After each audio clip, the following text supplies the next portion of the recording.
Welcome back, Focus Learners. Today, we're jumping right into an explainer that is honestly going to completely change how you tackle your day. If you've ever felt like your to-do list is literally suffocating you, well, you're in exactly the right place. We're breaking down a brilliant framework from Thomas Alethia's book, 12 Steps to a Good Life, specifically zooming in on his section about doing and productivity.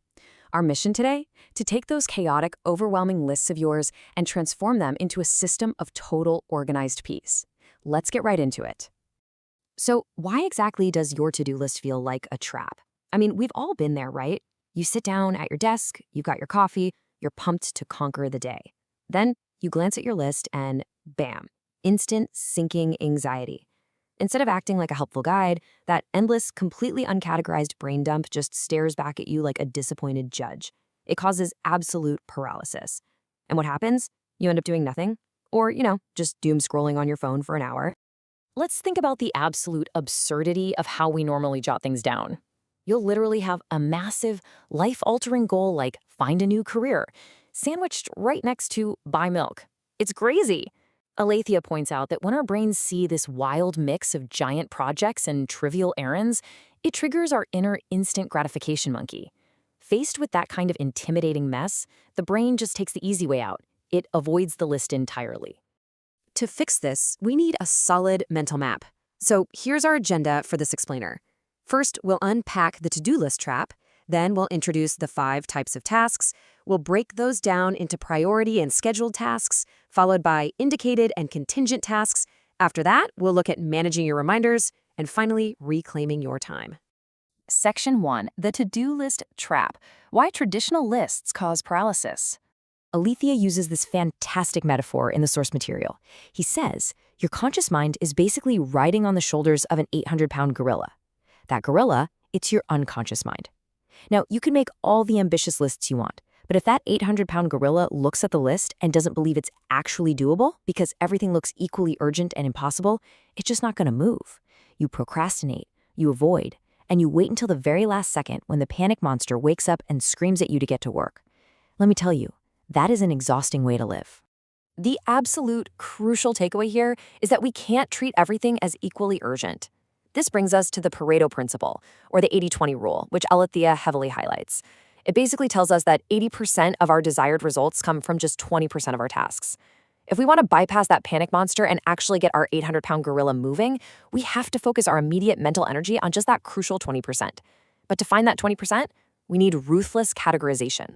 Which brings us right to Section 2, 5 types of tasks, a framework for peace.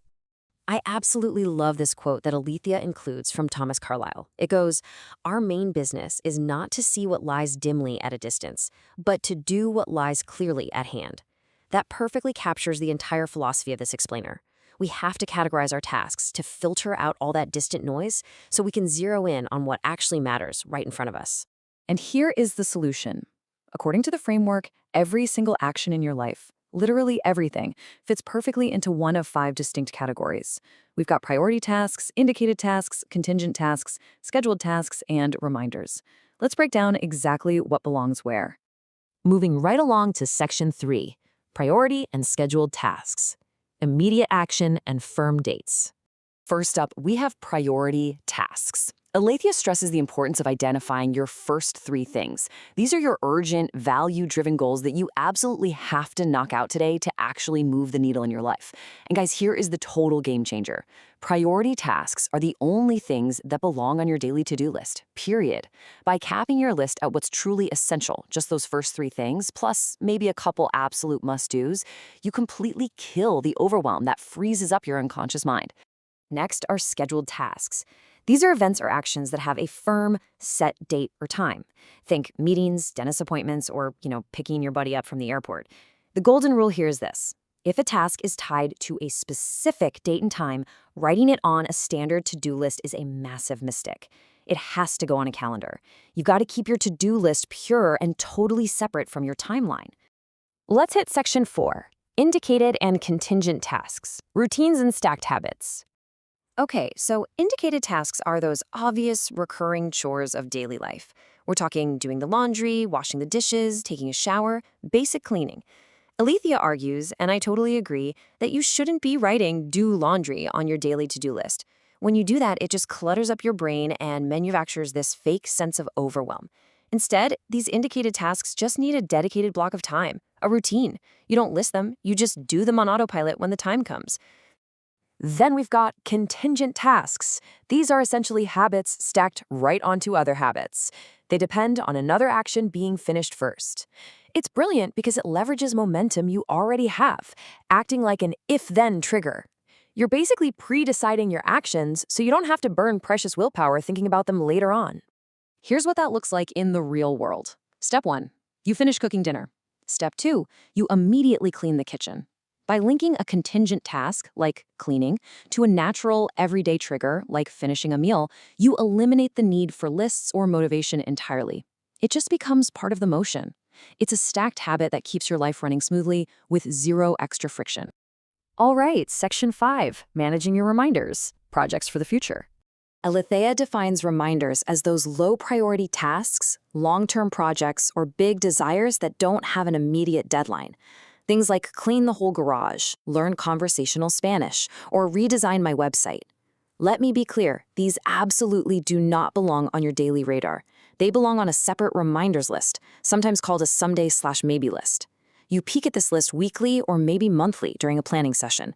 Putting them there frees your daily mind from carrying the heavy, exhausting weight of future projects. Just think about this stark contrast here. On one side, you have priority tasks. They are urgent, they are your first 3 things to execute today. On the other side, you have reminders. Those are your someday/maybe projects for way down the line. If you mix these two radically different types of tasks on the exact same piece of paper, your brain literally can't tell the difference between what needs to happen right now and what needs to happen eventually. That's the exact recipe for mental paralysis. You have to keep them separated.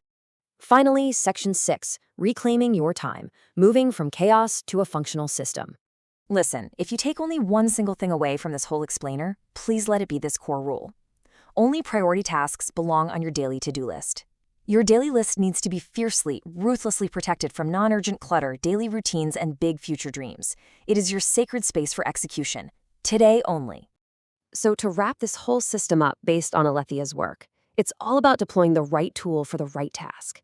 You use to-do lists exclusively for priority tasks. You use a calendar or schedule exclusively for schedule tasks.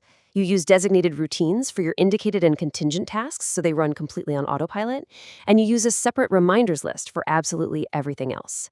By systematically breaking your tasks down into these 4 distinct tools, you completely dismantle the overwhelm. And best of all, you ensure that Panic Monster never gets a reason to wake up again.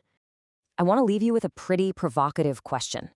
If you only accomplish your first 3 things today, isn't that enough? Imagine the absolute relief of looking at a daily list that only has 3 vital items on it. You're no longer endlessly reacting to a chaotic, overwhelming script of demands. You're intentionally choosing what actually matters, categorizing the rest, and finally conquering the overwhelm. Seriously, try organizing your tasks this way tomorrow and just see how much lighter that 800-pound gorilla feels.